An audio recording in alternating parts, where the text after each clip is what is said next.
Alors, bonjour à toutes et à tous. Nous sommes ravis de vous accueillir aujourd'hui pour le lancement du baromètre de l'entrepreneuriat social 2021, intitulé cette année Entrepreneurs sociaux et environnementaux, fer de lance de l'économie de demain. Donc, je m'appelle Baptiste Fassin, je m'occupe au sein de Convergence des publications et de la production de ce baromètre que nous lançons donc aujourd'hui, ce baromètre de l'entrepreneuriat social.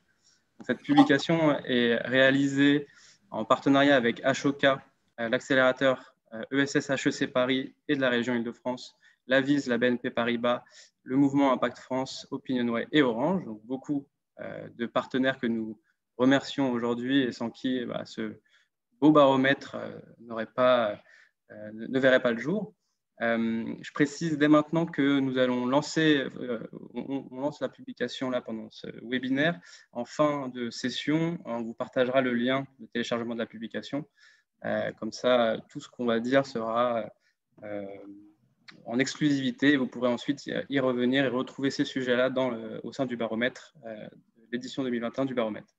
Avant de commencer, quelques petites informations pratiques pour les participants principalement. Donc, on va avoir un temps de questions-réponses en fin de session. Je vous invite donc à réagir via l'option questions-réponses qui est disponible sur Zoom. C'est une option que vous pouvez trouver en bas de la fenêtre Zoom. Je vous invite à l'utiliser pour poser vos questions aux intervenants et aux intervenantes. Veuillez bien indiquer vers qui vos questions se dirigent. Ce sera plus simple ensuite pour eux d'y répondre. Et on y répondra soit pendant le lancement, par écrit donc, et les intervenants et intervenantes pourront répondre directement à vos questions, soit en fin de lancement pendant la session Q&R prévue à cet effet. Et je vous invite également à ne pas utiliser le chat pour discuter entre participants, mais plutôt à l'utiliser si jamais il y a un problème technique, un souci technique. Donc, sans plus attendre, je vais laisser la parole à Thibault Larose, directeur exécutif chez Convergence. Merci beaucoup, Baptiste. Bonjour à toutes, bonjour à tous. Et soyez les bienvenus au lancement de notre nouvelle édition du baromètre de l'entrepreneuriat social. Donc, cette 9e édition, comme l'a justement souligné Baptiste, s'intitule « Entrepreneurs sociaux et environnementaux, fer de lance de l'économie de demain ». Donc, toute l'équipe de Convergence est très heureuse et très fière de ce travail. Ce travail, je tiens à le dire, donc c'est un fruit de co-construction de plusieurs mois avec l'ensemble de nos partenaires, mais aussi avec l'ensemble des membres de notre comité de pilotage. On est fiers de ce baromètre de l'entrepreneuriat social qui a su s'imposer au fur et à mesure des années comme une référence en la matière. Et en France, mais aussi au-delà des frontières, de plus en plus internationales, grâce à des sujets qui sont portés sur des pays en dehors de la France et aussi dans le cadre européen, mais dans le cadre aussi intercontinental. Et bien sûr, parce qu'on a une traduction en anglais, donc c'est un baromètre que vous pouvez retrouver dans les deux langues, français et anglais. Donc, cette publication vient accompagner divers travaux éditoriaux de Convergence, que sont entre autres le baromètre des solutions durables, le baromètre de la finance à impact, mais aussi des publications internationales que l'on publie depuis l'an passé, année de Covid oblige, grâce à des partenaires internationaux et qu'on a pu mettre en œuvre déjà en Tunisie et au Sénégal. Vous pouvez tout retrouver sur notre site, d'ailleurs. Sans plus attendre, moi, j'aimerais vous donner un petit aperçu de ce qu'il y a dans le baromètre, et notamment en commençant par une citation de Jérôme Sadier. Donc, Jérôme Sadier, qui est le président à la fois de ESS France, du Crédit Coopératif et de l'Avis, et qui a eu, et qu'on est très fiers d'avoir en rédaction de notre édito. Je cite, « N'oublions pas l'importance de ne pas retourner à l'anormal. L'anormal est l'apostrophe. » Donc, il construit ici un plaidoyer pour l'engagement afin de passer de l'envie d'agir à l'envie d'entreprendre. Et je continue en le citant parce qu'il a le sens de la tournure. Le moment n'est pas celui de la mode, donc de la mode de l'impact social et environnemental, mais il est celui du changement de modèle. Et je continue avec un deuxième aperçu, cette fois celui de Olivia Grégoire, donc secrétaire d'État chargée de l'économie sociale, solidaire et responsable, qui nous fait l'honneur d'avoir rédigé l'entretien de conclusion et qui met en avant l'importance de créer des synergies entre acteurs pour accélérer le développement de l'entrepreneuriat social, que ce soit au niveau, d'une part, français et d'autre part, à l'international. Donc, en dehors des frontières, on a une exposition à travers ce baromètre des objectifs de l'Alliance Pact for Impact, qui est portée par la France et qui implique dans son travail de nombreux gouvernements et de nombreux acteurs de la société civile et qui vise l'adoption d'une résolution à l'Assemblée générale des Nations unies relative à l'économie sociale et solidaire. D'ailleurs, sur ce point de Pact for Impact, Convergence est honoré de la proposition que lui a faite le secrétariat général de l'Alliance pour co-présider les travaux thématiques liés au financement, à la transition écologique, à l'égalité femmes-hommes et aussi au soutien à l'entrepreneuriat social. Donc voilà, je vous laisse maintenant entre les mains et les voix expertes de nos partenaires pour vous faire découvrir ce baromètre de l'entrepreneuriat social.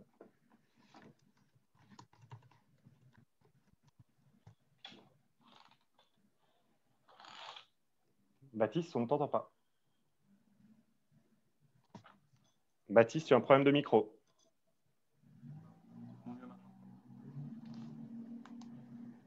Tu peux me confirmer que c'est bon? C'est bon. Ok, super. Donc, merci pour ces mots d'introduction, Thibaut. Comme tu le soulignais, à bien des égards, la crise liée à la pandémie du coronavirus, donc qui survient à 10 ans de la réalisation de l'agenda 2030, a révélé les fortes fragilités de nos modèles économiques, fondés et basés principalement sur la recherche et la maximisation du profit. Et en révélant justement ces fragilités, cette crise a permis aussi de révéler et de renforcer plutôt la nécessité d'entamer dès maintenant une transition profonde vers un modèle plus juste, plus solidaire et plus résilient, ce que Convergence appelle de nos voeux et ce que les contributeurs au baromètre, sur quoi reviennent les contributeurs au baromètre. Et on a donc pu entendre depuis le début de la pandémie de nombreux observateurs à travers le monde qui ont justement appelé de leur vœu à la création d'une économie de demain qui serait fondée sur d'autres valeurs que celle du profit, la recherche du profit, basée plutôt sur l'impact et que du coup le curseur change du profit et aille plutôt vers l'impact. Et c'est pourquoi en fait on a décidé collectivement, avec le comité de pilotage qui nous accompagne dans la création de ce baromètre, de se concentrer cette année sur le rôle justement des entrepreneurs sociaux dans la création d'une économie, comme je le disais, plus durable et résiliente. Mais avant, donc on va revenir sur ces sujets-là pendant ce lancement. Avant d'y revenir, on va évidemment, comme chaque année, présenter en exclusivité les résultats du sondage réalisé en partenariat avec OpinionWay. On a la chance de pouvoir porter ce beau projet en partenariat avec cet institut de sondage et qui, auprès d'un échantillon représentatif de la population française et d'entrepreneurs sociaux, les interroge sur leur perception du secteur, l'état du secteur, à savoir les enjeux prioritaires, les perspectives de développement selon eux, les attentes partenariales que peuvent avoir les uns et les autres, la mesure d'impact et d'autres sujets comme ça. Donc, cette année, on a aussi décidé, avec le comité de pilotage, évidemment, et exclusivement d'intégrer une série de questions liées à l'impact de la pandémie sur le secteur et sur l'entrepreneuriat social. Donc, Clotilde Combe, qui est directrice adjointe de département Opinion Corporate Politique, chez OpinionWay, va nous présenter les résultats de l'enquête de cette année. Et je rappelle que vous pouvez poser vos questions via l'option et la fonction Q&R pendant son intervention et celles qui viendront après. Clotilde, du coup, c'est à vous. Je vous laisse présenter et dévoiler les grandes tendances du sondage de cette année. J'arrête mon partage. Voilà, donc tu peux prendre la main comme ça. Merci Baptiste. Bonjour à toutes et à tous. Donc, comme Baptiste le disait, nous allons vous présenter le baromètre de l'entrepreneuriat social version sondage, puisque chaque année maintenant, depuis plus de 10 ans, nous réalisons cette enquête auprès de 2 publics. Un petit point méthodologique, 2 publics. D'abord, un échantillon représentatif de Français, plus de 1000 personnes interrogées pour mesurer leurs connaissances, leurs perceptions et leurs attentes vis-à-vis de l'ESS, et un volet d'interrogation dédié aux entrepreneurs sociaux. Donc, cette année, on a interrogé un peu plus de 80 entrepreneurs sociaux avec des questions communes pour évaluer les perceptions qui pourraient converger ou parfois diverger selon ces 2 publics. C'est une enquête qui est menée chaque année en ligne, et on l'a réalisée, c'est très récent, hein, tout dernièrement, pendant le mois de juin. Alors, je vous présenterai là les principaux résultats. C'est une enquête plus vaste, mais pour voilà, vous donner les principaux enseignements, nous commencerons par faire un état des lieux déjà des perceptions des Français vis-à-vis de la situation socio-économique et de mesurer leur niveau de préoccupation à l'égard de différents sujets et leur attente vis-à-vis des acteurs de l'économie sociale et solidaire à ce propos.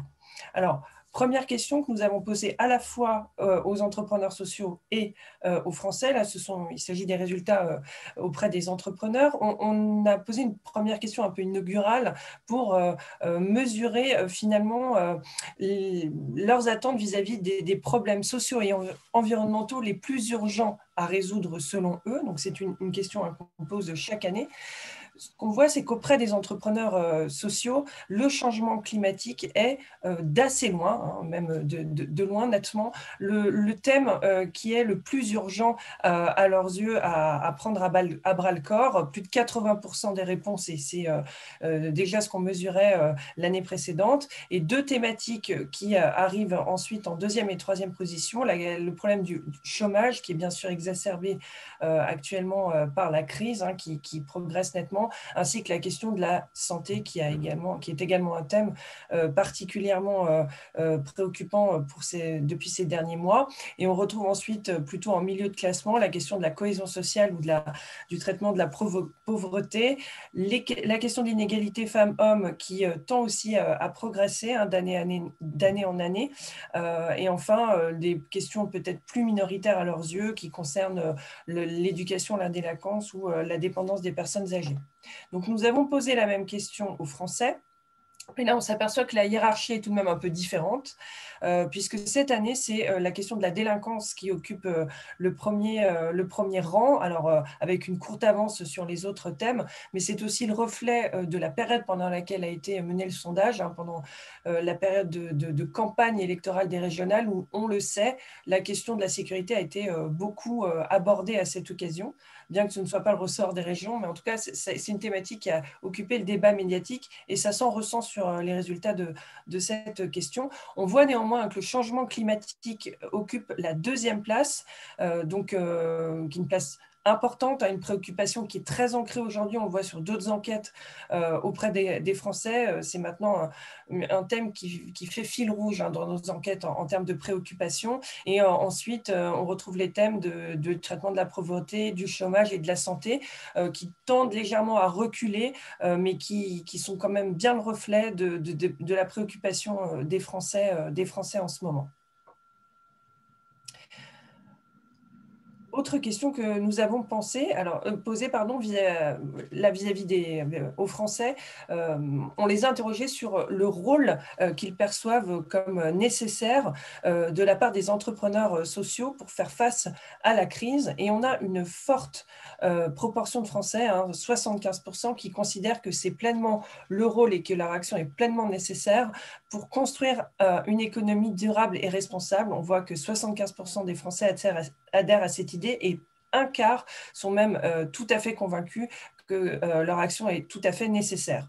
Leur rôle vis-à-vis de la crise aussi est reconnu, bien qu'à un score un tout petit peu moins élevé, 70%.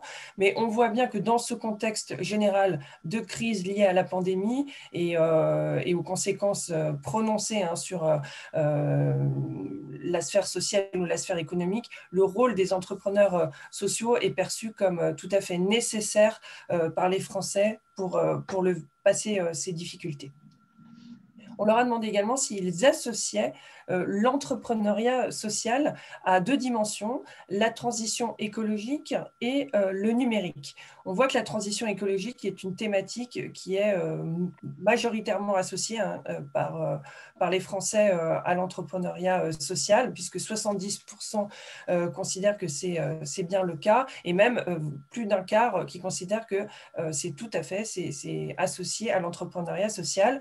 On voit que le numérique est également une thématique qui est associée à l'entrepreneuriat social dans un niveau moindre, puisque un peu plus de 50% des Français adhèrent à cette idée, mais c'est une thématique qui progresse d'année en année. Cette année, par exemple, elle gagne 9 points, donc l'association numérique tend à s'ancrer de plus en plus dans l'esprit des Français.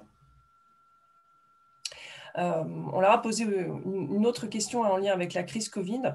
On leur a demandé si, selon eux, la crise avait renforcé la nécessité pour les entrepreneurs de s'engager sur les sujets de société, donc comme la question du changement climatique, du chômage ou du traitement des inégalités. Et là encore, on a 60%, une large majorité de Français qui adhèrent tout à fait à cette idée, 12% qui considèrent que ça a même beaucoup renforcé leur rôle aujourd'hui. On va maintenant passer à des indicateurs qui concernent plus directement l'économie sociale et solidaire et l'entrepreneuriat social. Comme chaque année, mesurer sa notoriété et les perceptions qui sont celles des Français à son égard.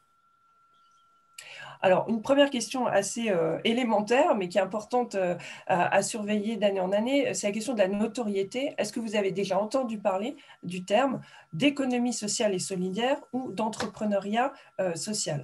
On se rend compte que ce sont deux thématiques qui, cette année, regagnent les points qu'elles avaient perdu l'année précédente. En effet, en 2020, on se remet dans le contexte, dans les quelques mois qui suivaient le confinement. Donc, on était tout juste au moment du déconfinement et l'espace médiatique avait été beaucoup consacré, évidemment, à la question de la crise pandémique et de ses conséquences. Donc, on avait mesuré un certain recul de notoriété, de présence à l'esprit des sujets liés à l'ESS. Cette année, on voit qu'un an après, les thématiques ont regagné du terrain dans les médias, ont pu être mieux diffusées finalement auprès des Français et on retrouve les niveaux de notoriété qu'on observait avant l'année 2020. Donc 60% de connaissances des Français de l'expression économie sociale et solidaire et 31% sur l'entrepreneuriat social. On voit que la hiérarchie habituelle est conservée et se retrouve cette année. Alors, on a profité cette année de l'enquête pour interroger sur à la fois donc, les vocables connus, économie sociale et solidaire, entrepreneuriat social qu'on teste depuis maintenant longtemps, pour tester deux nouvelles expressions, investissement à impact et entrepreneuriat à impact. Et là, on se rend compte du décalage à ce jour de notoriété entre les expressions plus anciennes et ces expressions plus récentes qui aujourd'hui sont connues à gros traits par 10% environ de la population. Donc vraiment des notions qui commencent à émerger auprès des Français, mais qui ont encore un chemin à parcourir, ne serait-ce que pour rejoindre les niveaux, par exemple, de l'entrepreneuriat social qui est connu par un peu moins d'un tiers aujourd'hui des Français. On notera voilà, dans ce tableau quelques spécificités de connaissances qui peuvent varier selon les profils de Français interrogés. On se rend compte par exemple, c'est la première ligne, hein, que l'économie sociale et solidaire est d'autant plus connue auprès des seniors, même si elle atteint des niveaux supérieurs à la majorité dans toutes les tranches d'âge, mais les seniors le connaissent à 75%, et c'est aussi le cas des CSP+, qui connaissent un peu plus que la moyenne d'ensemble l'économie sociale et solidaire, à 68% contre 45% auprès des catégories plus modestes. Et ce qui est intéressant également de noter, c'est la plus forte connaissance des nouvelles expressions émergentes auprès des plus jeunes. Les moins de 35 ans connaissent dans de plus fortes proportions les expressions d'investissement à impact ou d'entrepreneuriat à impact comparativement à l'ensemble des Français. Les jeunes qui, cette année, montrent un niveau d'attirance pour l'économie sociale et solidaire encore plus prononcé que les années précédentes. On avait déjà une tendance à la hausse mesurée en 2020, et cette tendance se confirme nettement en 2021 quand on leur pose la question de savoir si ils souhaiteraient travailler un jour pour l'univers de l'économie sociale et solidaire. Eh bien, 75% des jeunes de 18 à 24 ans répondent positivement, alors que c'est 5 points de plus que l'année dernière, on s'élevait à 59%. De la même manière, on leur a demandé s'ils souhaitaient agir un jour comme bénévole au profit de cet univers. Là encore, on obtient un score élevé de 61% et en forte augmentation par rapport à l'année dernière, où le score était de 43%. Donc on voit cet attrait des jeunes dans un contexte de changement, dans un contexte de crise, pour cette économie qui pourrait leur offrir des perspectives. Enfin, troisième partie consacrée à la mesure de l'impact de la crise du Covid-19 sur les acteurs de l'économie sociale et solidaire. Alors, on a posé une première question. On a voulu finalement, comme en 2020, évaluer si la crise du Covid-19 était pour les acteurs, les entrepreneurs sociaux, perçus comme finalement une opportunité de développement de leur activité, une menace ou ni une menace ni une opportunité. On voit que en majorité, à 53% cette année, la vision reste plutôt positive, puisque la crise est envisagée finalement comme une opportunité de changement et de diffusion, de développement de leur activité. Néanmoins, on se rend compte que c'est en baisse par rapport à l'année dernière. C'est un indicateur qui perd 8 points. Et c'est finalement la perception d'une menace tout de même qui progresse. Elle est plus minoritaire, 21% des sondés, des entrepreneurs sociaux l'aperçoivent comme telle, mais on note qu'il y a cette dynamique à la hausse sur cette perception plus négative. On a aussi posé une question pour essayer d'évaluer quelle était la proportion des entrepreneurs sociaux interrogés dans le cadre de cette étude qui avaient pu bénéficier de mesures de soutien pendant cette période. Donc, on voit que plus de la moitié des entrepreneurs sociaux déclarent avoir bénéficié d'une mesure de chômage partiel durant la période. C'est vraiment la mesure qui domine, qui prédomine toutes les autres nettement. On retrouve ensuite en deuxième et troisième position le dispositif France Relance et le plan Urgence ESS dédié aux acteurs du secteur à hauteur de 21%, donc c'est tout de même bien moindre que les mesures de chômage partiel. Et en troisième position, les mesures d'aide à la formation, plus minoritairement à hauteur de 13%, les mesures de soutien à l'emploi et à l'activité. Donc, en moyenne, un peu moins d'une mesure et demie perçue par les acteurs du secteur. Comme en 2020, on leur a demandé si les aides finalement perçues correspondaient bien à leurs besoins, les aides proposées par les pouvoirs publics pour soutenir leur activité spécifique. Et on se rend compte que pour 30%, les aides sont jugées bien adaptées à leurs besoins spécifiques d'entreprise sociale, mais que pour la majorité, soit elles sont considérées comme pas assez adaptées pour 51% d'entre eux, ou pas du tout adaptées pour 19% d'entre eux. Donc, la perception d'une adaptation pas tout à fait suffisante aux spécificités de l'ESS est majoritaire et en légère progression par rapport à 2020, mais c'est à mettre en regard finalement de l'indicateur qu'on voyait en slide précédente, d'une minorité à date d'entrepreneurs sociaux qui ont par exemple pu bénéficier du plan urgence ESS. On leur a aussi également posé la question de savoir si, en raison de la crise, ils prévoyaient ou avaient déjà réorienté tout ou partie de leur activité pour s'adapter au contexte. Donc, pour une courte majorité, 46%, il n'y a pas eu d'adaptation, mais on voit que la part des entreprises qui ont dû s'adapter et qui ont finalement réagi en réorientant leurs activités a cru assez nettement par rapport à l'année dernière, puisque 38% d'entre elles ont dû le faire, ce qui représente un peu plus de 10 points de hausse par rapport à ce qu'on pouvait mesurer en 2020. Alors, on le voit, le contexte économique n'est pas facile pour les entreprises de l'économie sociale et solidaire, comme on peut aussi le mesurer auprès des acteurs de l'économie classique. Néanmoins, on voit que les perspectives d'embauche, de recrutement pour l'année à venir restent majoritairement favorables, puisque 59% des entrepreneurs sociaux interrogés déclarent qu'ils pensent recruter dans l'année à venir. Alors, c'est un indicateur qui baisse de manière assez sensible par rapport à ce qu'on mesurait même en 2020. Néanmoins, il reste très supérieur à 50%, donc qui montre quand même une dynamique dans le secteur qui permet d'envisager des perspectives positives, notamment sur le recrutement.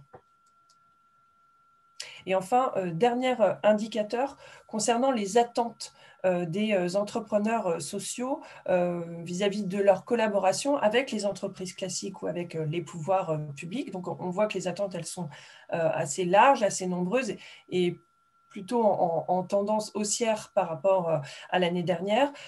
Ce qu'on remarque également, c'est que la question du soutien financier dans le contexte que nous traversons actuellement reste la première attente formulée par les entrepreneurs à plus de 60%, et c'est un indicateur en hausse de 7 points par rapport à l'année dernière. On retrouve en deuxième et en troisième position à des niveaux élevés la question de la conception en commun de nouveaux services ou de nouveaux produits, ou encore la réflexion sur des débouchés accrus pour ces services et produits qui sont reconnus par plus de 50% des entrepreneurs comme une attente forte. Même si ces indicateurs baissent, on voit que ces indicateurs de créativité commune restent élevés dans la hiérarchie des attentes. Et enfin, plutôt en bas de classement, à moins de 30% des vocations, mais néanmoins en augmentation, on retrouve des attentes à l'égard de subventions, toujours cette question financière, ou d'aide à la résolution de problèmes légaux ou administratifs, à peu près un quart des réponses. La question du transfert des compétences ou encore l'accompagnement pour le développement de leur entreprise à l'étranger qui recueille également un quart des réponses. Voilà pour ce qu'on pouvait dire cette année sur ce sondage, sur les principaux enseignements à retirer et à partager avec vous cet après-midi. Merci Clotilde pour la présentation de ces résultats. On va revenir en plein écran. On va revenir, pardon, pas en plein écran, mais on va revoir du coup l'ensemble des participants et des panélistes. Donc, comme je disais, des résultats intéressants. Moi, personnellement, je retiens un en particulier qui est plutôt positif. Il y en avait beaucoup, mais un en particulier, qui est que 75% des Français sondés estime que les entreprises sociales sont nécessaires pour construire justement l'économie, une économie plus durable et responsable. C'est encourageant parce que comme ils sont consommateurs, ils peuvent aussi porter ces transformations qui sont nécessaires. Et justement, ces chiffres-là illustrent bien que les entreprises sociales, comme le grand public, ont bien conscience de cette nécessité de transitionner vers changer profondément nos modèles de société. Donc, pour arriver à une transformation telle, avec des changements réellement profonds et structurels, cela implique évidemment d'augmenter en fait l'impact des structures de l'ESS et de l'entrepreneuriat social. Et à ce titre, la question du changement d'échelle est évidemment clé, parce qu'elle permet justement d'augmenter l'impact de ces structures. Et c'est pourquoi, dans le baromètre, on a décidé de dédier une section entière à ce sujet-là. Et le lancement de la publication est aussi l'occasion d'y revenir. Donc, on va avoir une série d'interventions sur ce sujet et on va commencer par présenter d'abord les enjeux principaux liés au changement d'échelle et les différentes stratégies qui permettent d'atteindre ce déploiement et ce développement. Et pour ça, on a le plaisir d'accueillir Prunelle Gorget, qui est directrice des programmes à la VISE. Prunelle, donc, vous travaillez pour la VISE, qui est une structure d'ingénierie et de services pour le développement de l'ESS en France, qui travaille donc beaucoup sur les sujets et les enjeux liés au changement d'échelle. Dans la contribution que vous portez dans le baromètre de l'entrepreneuriat social, changement d'échelle, mode d'emploi, vous revenez sur justement les enjeux. Est-ce que vous pourriez ici nous les présenter dans un premier temps ? Oui, tout à fait. Bonjour à tous. Merci Baptiste. Donc effectivement, je travaille à la VISE. On a une agence d'ingénierie de services qui permet le développement de l'économie sociale et solidaire en France. Peut-être juste avant les quelques enjeux que je voulais vous partager, vous rappeler la définition que nous, on utilise quand on parle de changement d'échelle d'une entreprise sociale. On parle bien d'un processus par lequel une structure elle cherche à maximiser son impact social en renforçant aussi bien son organisation qu'en s'appuyant sur son écosystème. C'est assez différent et à ne pas confondre avec la notion de croissance. L'objectif n'est pas de changer d'échelle pour changer d'échelle, mais c'est bien la nécessité de trouver un équilibre entre son équation financière et son équation sociale. Et du coup, on peut maximiser son impact social de différentes manières. On peut choisir d'avoir plus d'impact sur chaque bénéficiaire dans le cadre de son projet. On peut choisir d'avoir plus d'impact en ayant plus de bénéficiaires sur un même territoire. Et on peut aussi choisir d'avoir de nouveaux bénéficiaires sur de nouveaux territoires.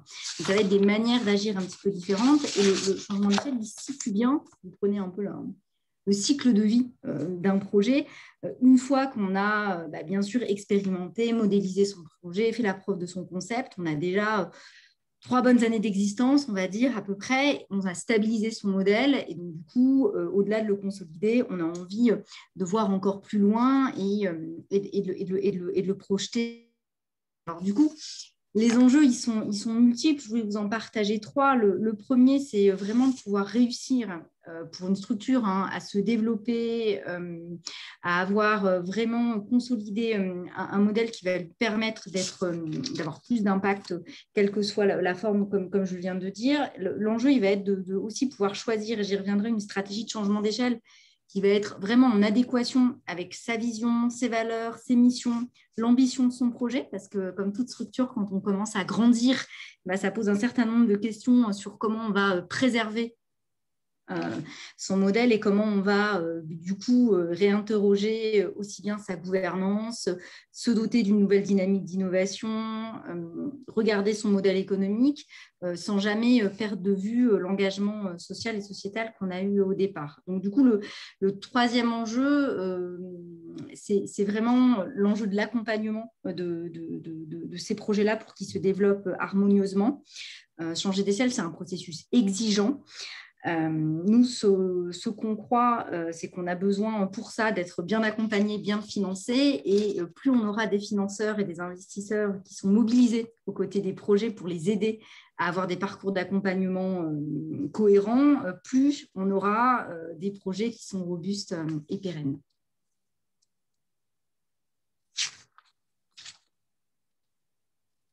Baptiste, je sais que tu as une deuxième question à me poser. On a bien préparé, mais par contre, je ne t'entends pas. Mais je peux répondre. Je me fasse l'idée de réactiver à chaque fois mon micro. J'essaie de ne pas créer de fond sonore gênant, mais il faut bien que je le réactive. Donc, vous disiez justement dans le premier enjeu qu'il fallait adapter sa vision à sa stratégie, s'assurer que les deux coïncident. Justement, c'est le sujet de ma deuxième question, à savoir, dans votre article et votre contribution, vous déclinez différentes stratégies possibles pour changer d'échelle. Donc, ce serait intéressant, je pense, pour l'audience de savoir quelles sont-elles et éventuellement les illustrer, si possible, avec des exemples qui permettent d'illustrer justement comment est-ce que ces stratégies peuvent être mises en place.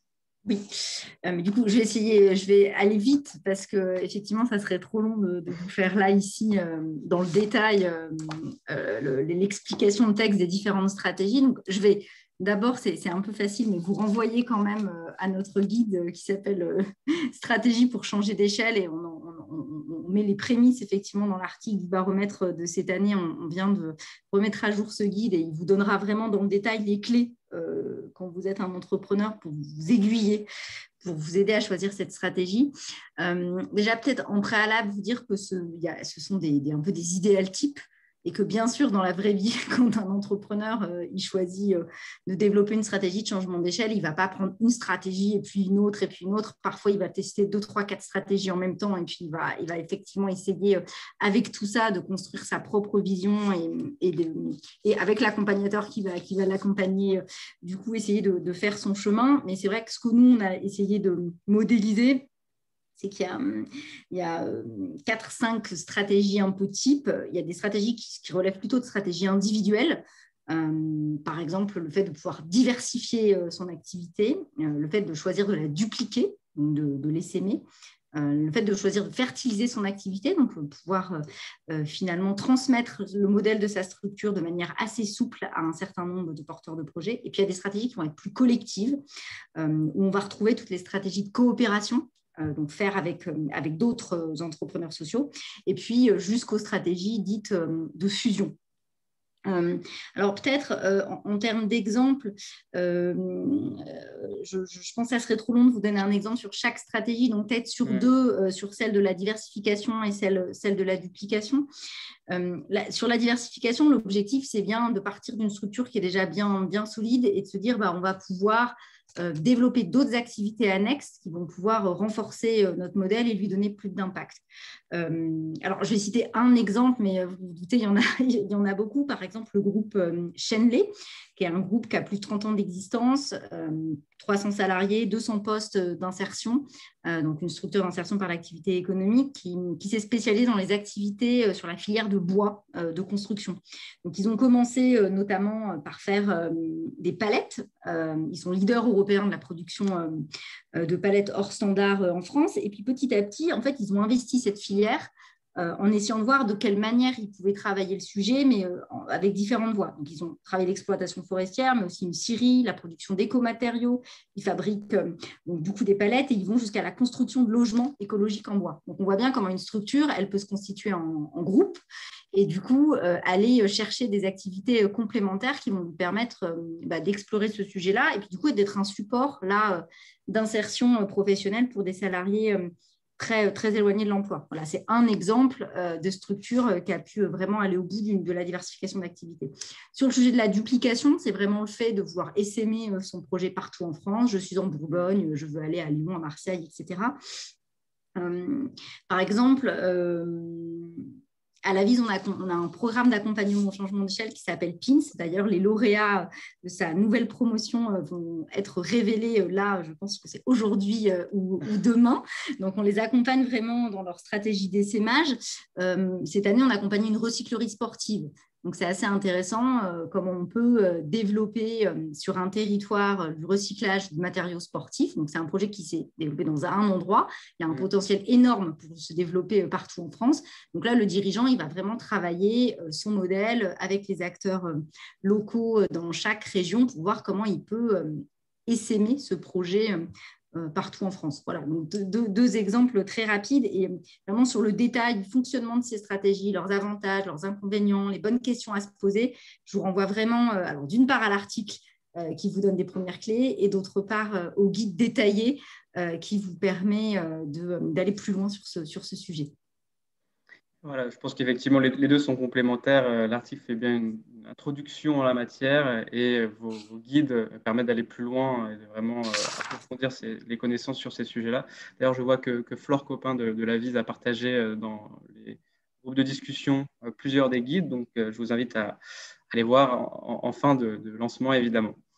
Dernière question pour vous, Prunelle. Donc, on a bien vu que c'était le changement d'échelle pour les entreprises était quelque chose de, je disais d'essentiel, mais éventuellement très complexe finalement. Et justement, dans cette quête au changement d'échelle, elles ne sont pas seules, ces entreprises. Elles sont accompagnées par beaucoup de structures. Il y a un écosystème en France qui est assez développé.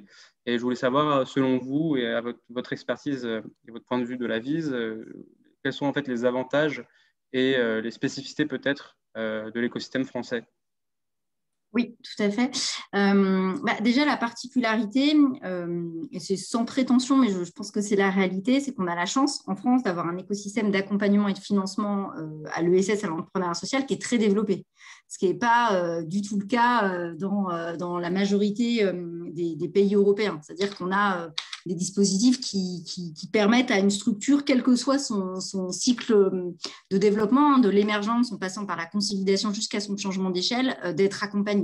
Et on a un écosystème qui est assez robuste et qui surtout, même s'il est encore hétérogène d'une région à l'autre, il existe quand même partout en France. Ça, c'est un premier point important. On a la chance d'avoir un dispositif central qui est le dispositif local d'accompagnement. C'est un dispositif public qui est dans la loi de l'économie sociale et solidaire de 2014, qui accompagne plus de 5000 structures par an, quand même, partout en France. C'est 250 opérateurs sur l'ensemble du territoire français. C'est un dispositif qui est opéré par la VISE. Vous pouvez en savoir plus sur info-dla.fr. Ce dispositif-là, il permet vraiment à une structure d'être accompagnée dans la consolidation de son projet et dans son changement d'échelle. Donc déjà, c'est une base. Et c'est partout. Donc ça existe. Il n'y a pas d'équivalent dans d'autres pays européens. Et puis ensuite, il y a plein de programmes et de dispositifs qui sont dédiés à l'accompagnement du changement d'échelle. Il y a quelques dispositifs nationaux. Il y a un certain nombre de dispositifs régionaux. Je pense que c'est Marion Emy ensuite qui parlera de l'accélérateur HSE Île-de-France. Donc ça vous donnera un exemple concret. Donc ça, c'est vraiment une spécificité d'avoir des dispositifs qui sont complémentaires, qui répondent aux différents besoins des porteurs de projets dans tous les secteurs d'activité. On a fait, nous, un panorama de ces différents dispositifs que vous retrouverez, on en cite un certain nombre dans l'article du baromètre. On a un panorama plus complet sur avis.org. Mais du coup, oui, ça, c'est vraiment une spécificité. Et puis, peut-être aussi de penser le sujet dans sa globalité. Enfin, du coup, d'avoir des dispositifs qui vont vraiment permettre de faire un 360 pour le porteur de projet et de regarder les différentes dimensions de son projet. Peut-être la spécificité aussi, c'est qu'on a aussi beaucoup travaillé les questions d'évaluation d'impact social en France. Donc, ça, on a beaucoup d'acteurs qui travaillent le sujet. Nous-mêmes, on a un rôle de centre de ressources. Il y a aussi beaucoup de cabinets de conseil qui sont spécialisés sur l'évaluation d'impact. Enfin, voilà. Donc, il y a quand même un panel de dispositifs, de solutions. Alors, là, j'ai très orienté mon discours sur les questions d'accompagnement.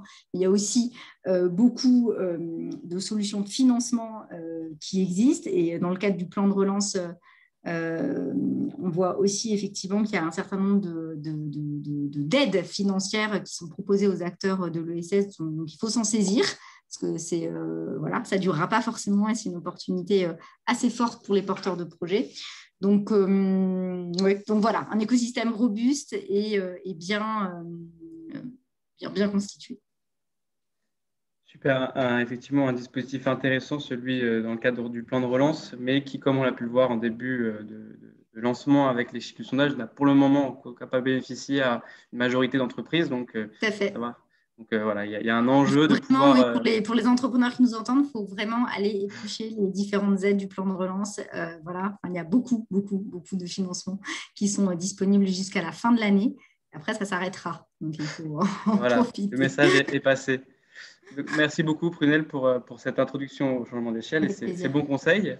Donc, on voit bien qu'il y a un écosystème qui est riche en France et d'ailleurs qui pourrait inspirer d'autres pays dans le cadre de leur développement, leur dispositif d'accompagnement à l'entrepreneuriat social et environnemental.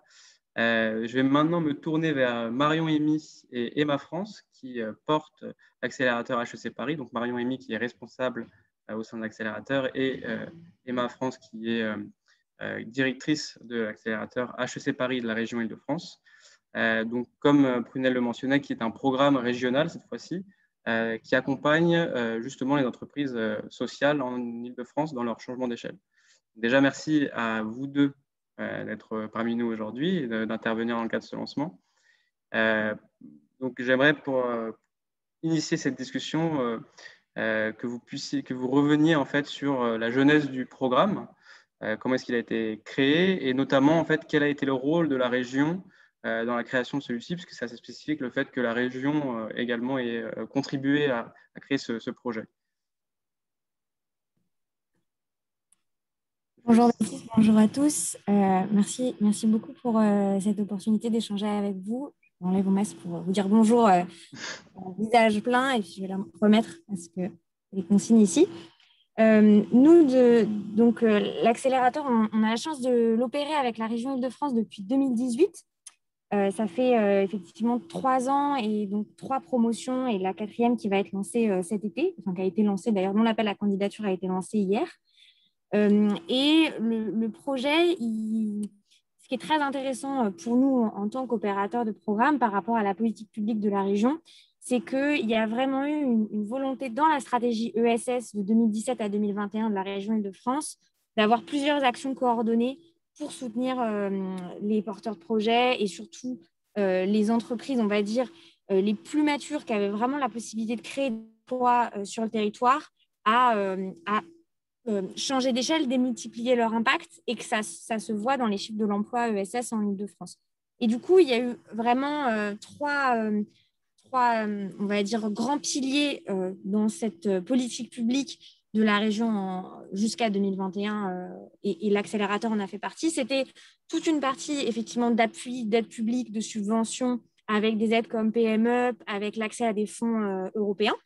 Donc ça, c'est vraiment le volet financier qui existait déjà, qu'ils ont voulu renforcer par 2 autres actions qui sont très complémentaires et qui ont marché ensemble, qui sont d'une part donc, l'accélérateur et le fait de se dire on va structurer des entreprises à très fort potentiel de création d'emplois pour, comme le disait Prunelle, vraiment être dans une dynamique de changement d'échelle qui est beaucoup plus dans une dynamique de pérenniser des modèles économiques pour les renforcer et sécuriser un impact social que de la croissance pour la croissance. Et par ailleurs, adossé à ça, pour pérenniser aussi ces business models et notamment des revenus suffisants pour engranger, on va dire, une croissance qui soit solide et qui permette de transformer les entreprises, la région a aussi beaucoup misé sur les achats responsables, que ce soit avec les partenaires entreprises de la région, mais aussi dans le cadre de commandes publiques avec l'intégration de clauses sociales. Donc l'accélérateur, initialement, il fait vraiment partie d'une de ces briques dans une stratégie globale. Et pour nous, c'était intéressant parce que l'accompagnement qu'on faisait des entreprises était aussi, on va dire, en contexte. Et donc, à partir de là, on a, en fait, nous, depuis 3 ans, et malgré la crise, les réallocations budgétaires qu'il a fallu avoir, on a eu systématiquement le même budget. Et donc, le budget de l'accélérateur d'une promo sur 2 ans d'accompagnement, c'est 850 000 € pour 10 entrepreneurs. C'était le cas, en tout cas, sur les 3 prochaines promos. Et là, on va même réussir à monter jusqu'à 15 entrepreneurs en capitalisant sur tout ce qu'on a créé en lien avec la région ces 3 dernières années. Et on va en fait accompagner ces entreprises avec ce budget de 850 000 € qui est subventionné à hauteur de 50% par la région. Donc, tous les ans, au moment d'un lancement d'appel à manifestation d'intérêt, et il se trouve qu'on opère ce programme avec la région met 425 000 € sur la table pour l'accompagnement d'une grosse dizaine de structures qui ont le potentiel de créer de l'emploi. Et ce qui est vraiment particulièrement intéressant pour un opérateur comme HEC, et on parlera un petit peu plus après, je crois, Baptiste, de la spécificité de ce que nous, on peut apporter en tant qu'école de commerce à la base, on va dire, sur ce type d'accompagnement, c'est que la région nous a énormément aidé à orienter aussi le sourcing, à orienter comment est-ce qu'on allait répondre aux demandes de l'écosystème, aux besoins de l'écosystème, et notamment en choisissant par exemple des thématiques. Et donc la première promotion avait un angle un peu plus généraliste qui était vraiment dédié à ce qui était appelé les champions de l'ESS, avec l'idée de se dire on va aider des entreprises à faire une sorte de bascule en termes d'impact. On va miser sur ces 10 entreprises-là dans un premier temps, mais il y en aura d'autres après. Et typiquement, en 2019 et 2020, on a eu un angle beaucoup plus précis sur proposition de la région et en validant aussi avec différentes interviews qu'on avait fait dans l'écosystème sur les questions d'inclusion. Et en se disant, la loi de début 2019 inaugure un changement de paradigme pour les entreprises d'insertion et les entreprises adaptées en leur proposant des moyens finalement de faire une croissance au service de l'emploi inclusif et donc en déplafonnant aussi des emplois aidés, des seuils pour qu'il y ait en objectif au niveau du gouvernement plus de 40 000 emplois, enfin plus 40 000 emplois pour les entreprises adaptées, les personnes en situation de handicap et plus 100 000 emplois en France d'ici donc 2022 dans l'insertion. Et la région nous a dit il y a un changement de paradigme pour ces entreprises-là. C'est quelque chose qui est inédit dans le secteur par rapport aux 15-20 dernières années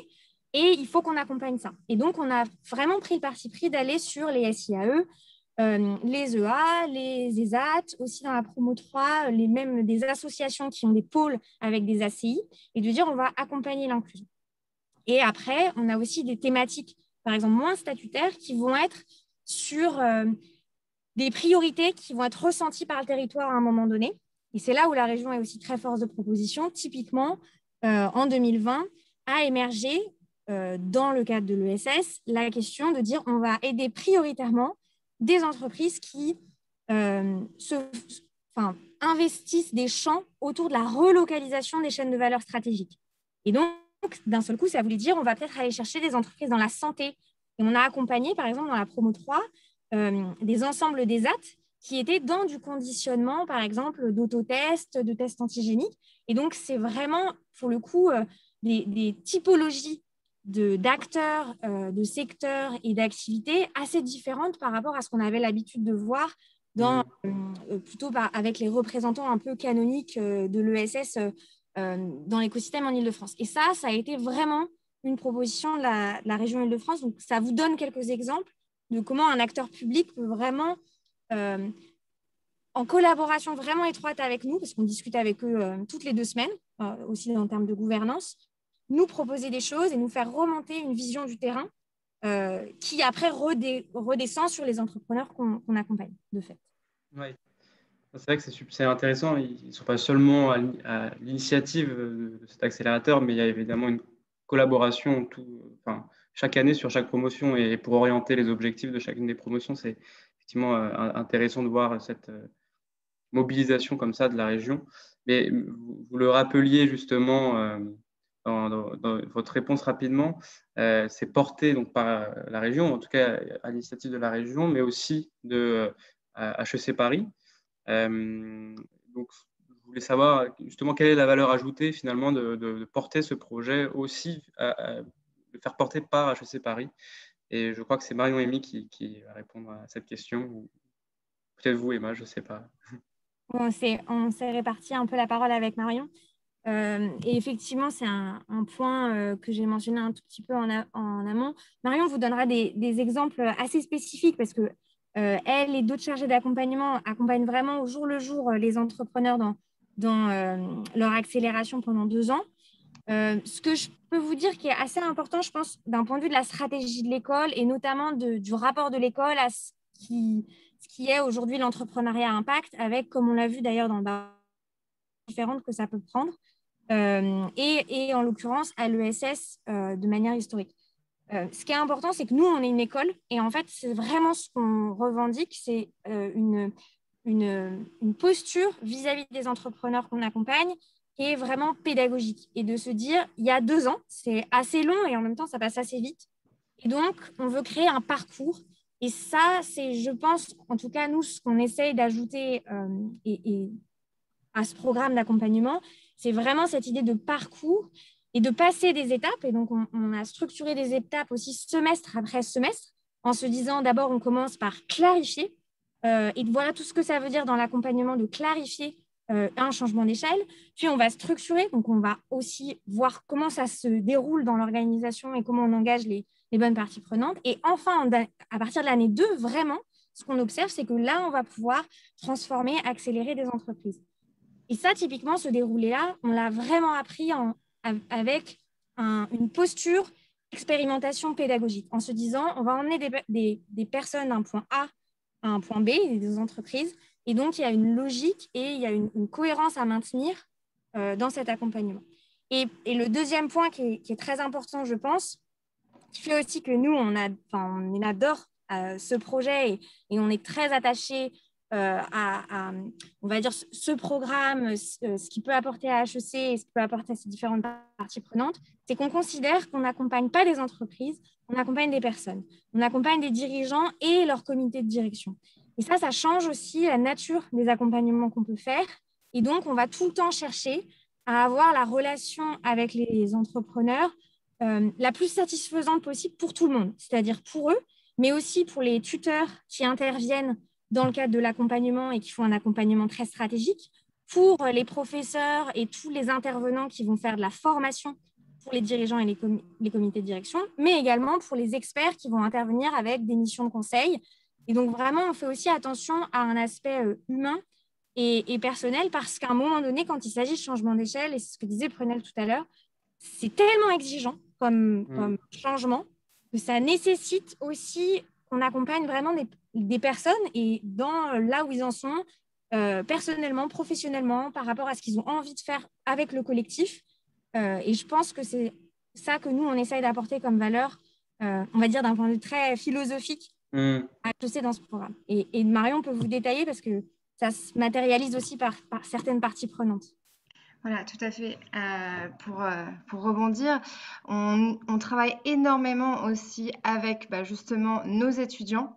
Nos étudiants de deux manières différentes. Donc, ils vont accompagner les entrepreneurs, notamment dans le cadre de leurs études, à faire des études de marché, à également refaire potentiellement un site internet, à également travailler sur leur développement, sur la partie commerciale ou sur la partie marketing. On a beaucoup d'exemples, par exemple, le Croix-Rouge Insertion. On a travaillé sur toute une offre de circuits courts, notamment pour eux, sur le développement justement de leur nouvelle offre. On a environ plus de 40 jours hommes d'étudiants qui sont passés spécialement pour les aider sur ce sujet-là. Il y a également un projet sur Equalis, l'association Equalis, sur tout ce qui est maraîchage et espace vert, un travail sur le business plan, parce qu'il y a véritablement des sujets stratégiques pour nos entrepreneurs, et nos étudiants ont vraiment une vision et permettent également de travailler et de titiller un peu l'entrepreneur aussi sur certaines thématiques. C'est aussi ce qui est assez intéressant et c'est ce qu'ils demandent.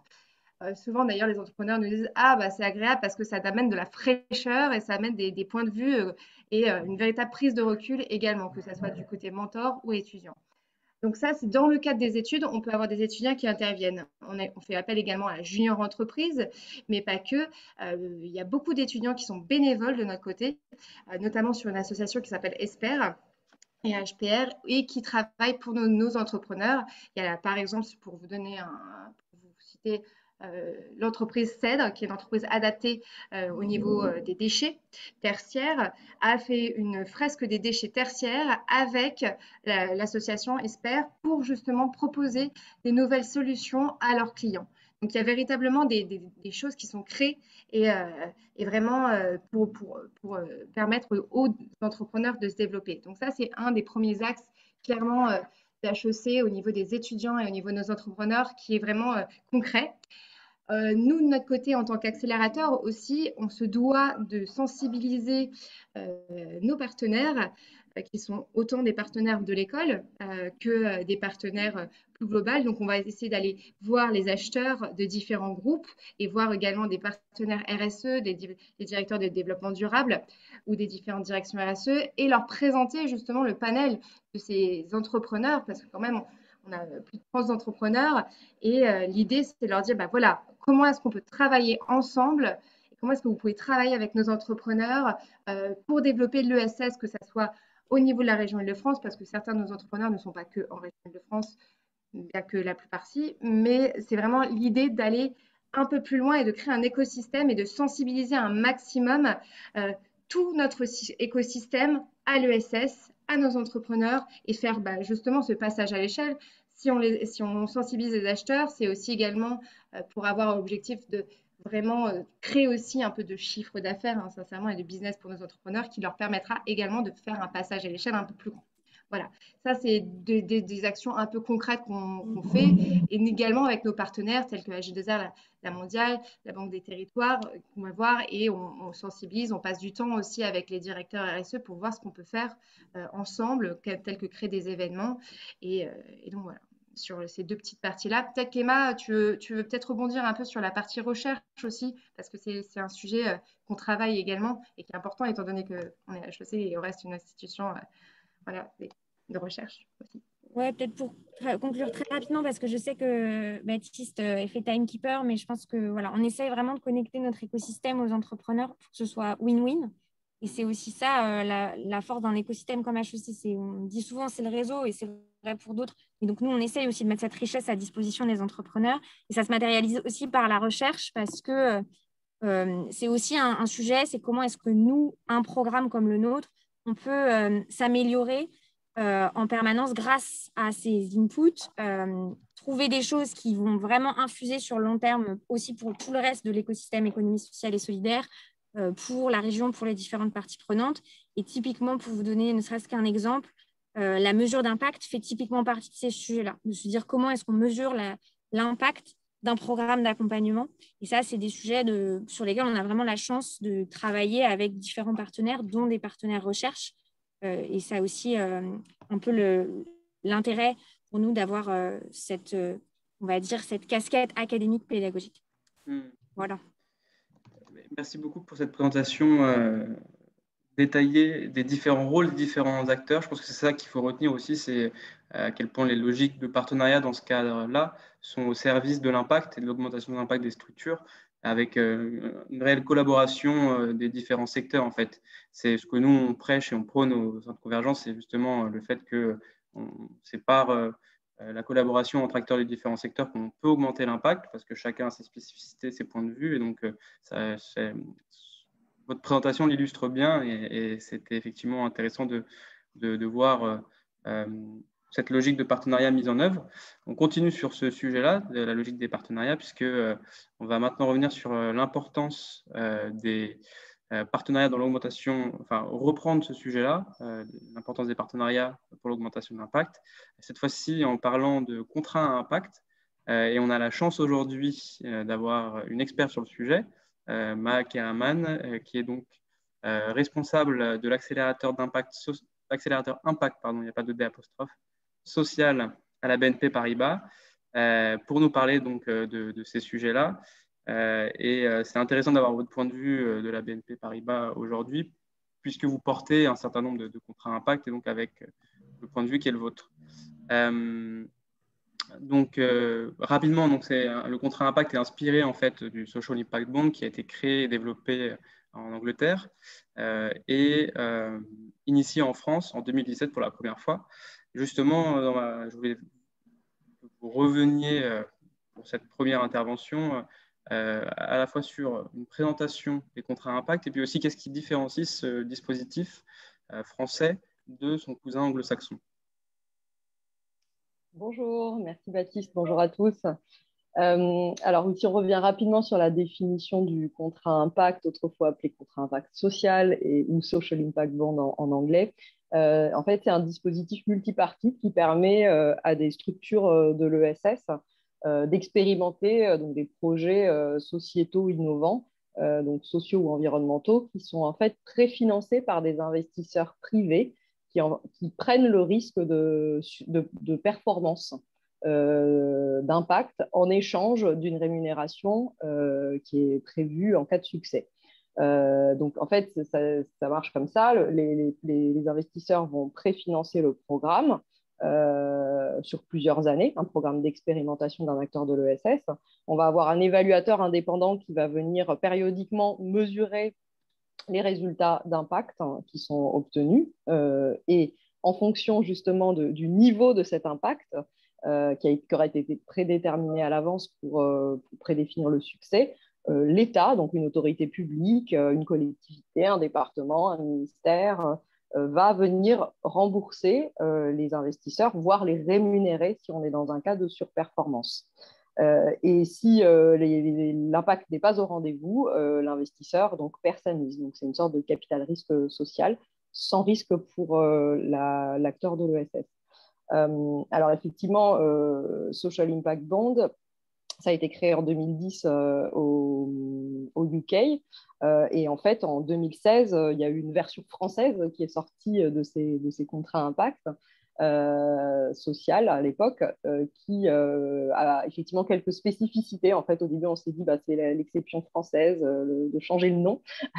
Pourquoi on n'appelle pas obligation impact social? Mais non, en fait, ce n'est pas qu'une coquetterie, c'est effectivement une différence de mindset, dans le sens où on a d'une part la manière dont dont c'est contractualisé. Dans les pays anglo-saxons, on passe souvent par un appel d'offres public, donc un appel d'offres de marché, qui implique une mise en concurrence sur tous les spectres du contrat impact et qui peut apporter un carcan juridique et voilà, quelque chose d'un peu plus, rigide, alors qu'en France, on est passé par des appels à projets ou des appels à manifestation d'intérêt, donc qui offrent beaucoup plus de flexibilité, puisqu'il y a plusieurs projets qui peuvent se présenter.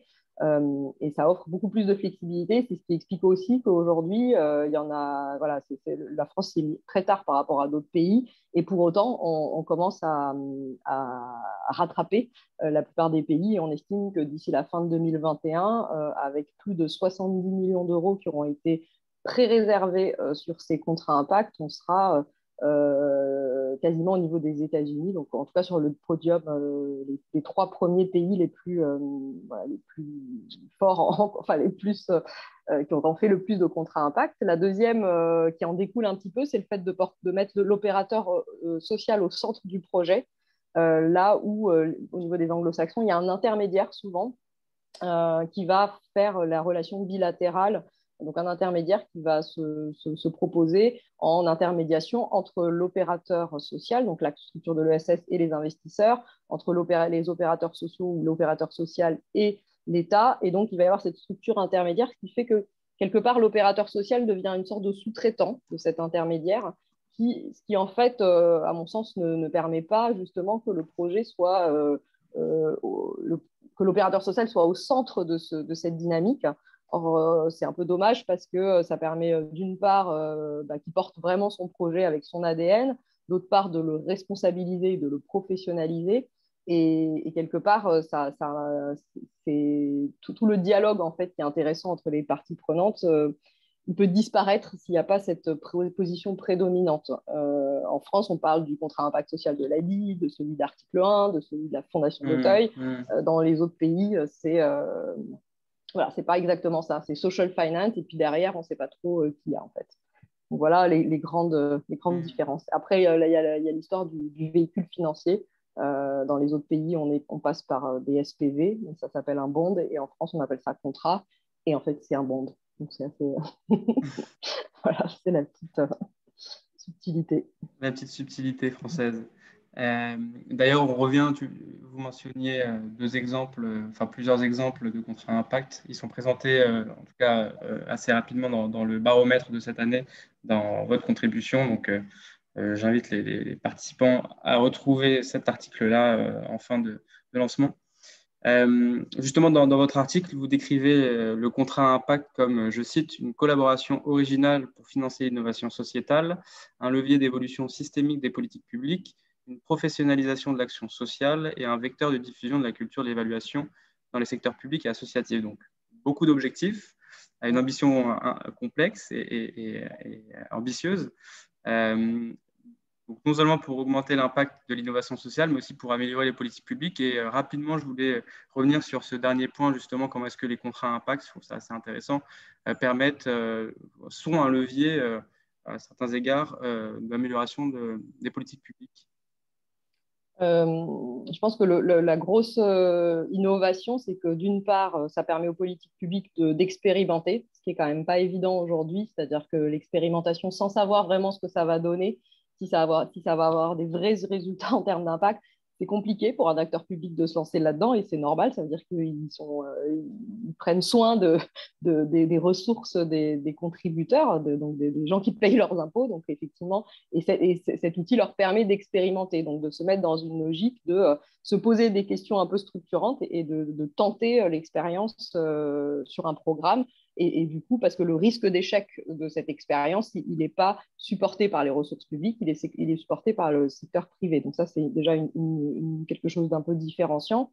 Ensuite, ça permet aussi de couper les silos de compétences administratives, dans le sens où quand on prend un problème au niveau du contrat impact, on le prend dans sa globalité, sans se poser trop la question, est-ce qu'on est que sur une logique que d'emploi, que de logement, etc., mais plutôt de le prendre de façon globale. Donc, je donne l'exemple dans le programme du programme Fondation d'Auteuil, en fait, qui permet la prévention du placement des enfants, avec une dimension holistique, c'est-à-dire qu'effectivement, le but recherché, c'est d'éviter le placement d'enfants, alors que finalement, on pourrait l'éviter, c'est-à-dire qu'ils ne sont pas victimes d'abus, bien évidemment, ou de maltraitance, mais c'est dû à une perte de logement, une précarité dans l'emploi, une situation psychologique un peu compliquée, de la détresse psychologique. Et donc, le fait que le programme de Fondation d'Auteuil permette de traiter holistiquement toutes ces données-là, sans se dire c'est que le logement que je vais regarder ou que l'emploi, mais de façon globale,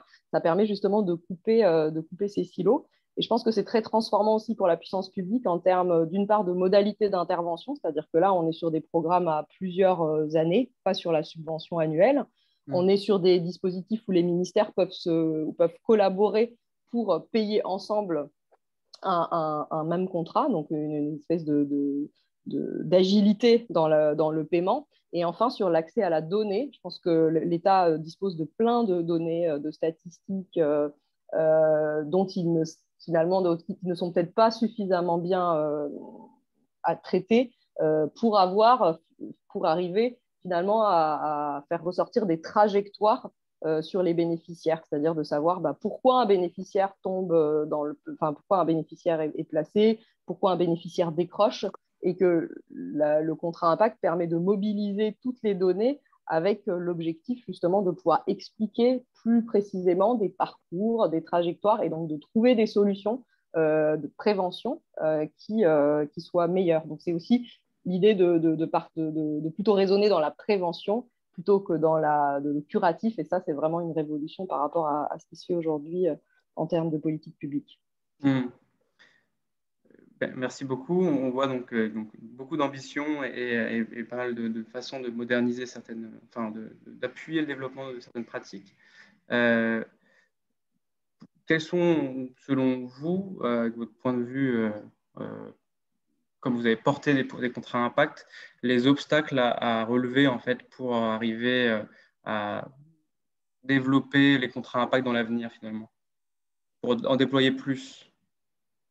Alors clairement, déjà le sujet, c'est la pédagogie, je pense. C'est qu'aujourd'hui, c'est un outil qui est soit peu connu ou soit mal méconnu. Et je pense que le fait d'avoir un dispositif de pédagogie, aussi bien des acteurs de l'ESS, mais surtout des pouvoirs publics, sur qu'est-ce que cet outil peut apporter de plus. En fait, l'idée, ce n'est pas de remplacer des outils existants. La subvention, elle existera toujours et elle est absolument nécessaire sur plein de projets. Ce n'est pas la question, mais c'est comment en fait intégrer cet outil en se disant voilà, on a une palette d'outils, puis celui-là, s'il est en plus et il marche pour certains types de projets, pour certains types d'ambitions. Et donc faire de la pédagogie auprès des pouvoirs publics pour pouvoir mobiliser cet outil. Ensuite, il y a une question budgétaire, c'est comment on arrive à mobiliser des budgets suffisants. Aujourd'hui, les appels à projets, ils ont mobilisé, par exemple sur celui de Bercy, c'est assez significatif.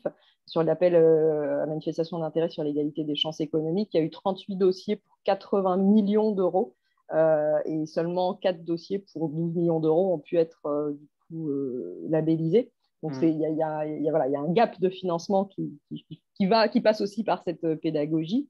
Il y a une question d'équilibre entre la standardisation qui permet justement de faire plus de contrats plus vite. Donc la standardisation des contrats, par exemple, au niveau juridique, peut-être avoir un cadre réglementaire dédié au contrat impact qui faciliterait en fait aussi l'accessibilité de ce produit auprès des structures de l'ESS et l'équilibre du sur-mesure, parce qu'il faut qu'on garde une partie de sur-mesure, sinon le contrat impact n'a pas d'intérêt. Donc comment on équilibre ces deux aspects-là. Et enfin, la pérennisation. C'est-à-dire qu'aujourd'hui, ce qui est compliqué, c'est à la fin du contrat, qu'est-ce qui se passe? Est-ce qu'on va avoir est-ce que ça va être intégré dans les politiques publiques? Et aujourd'hui, personne ne peut prendre cet engagement ex ante, forcément, hein, il y a des élections électorales, etc. Donc c'est compliqué. Mais donc réfléchir à un dispositif qui permette éventuellement un fonds de pérennisation, par exemple, des contrats impact qui auront été lancés. Ce serait intéressant d'avoir ça.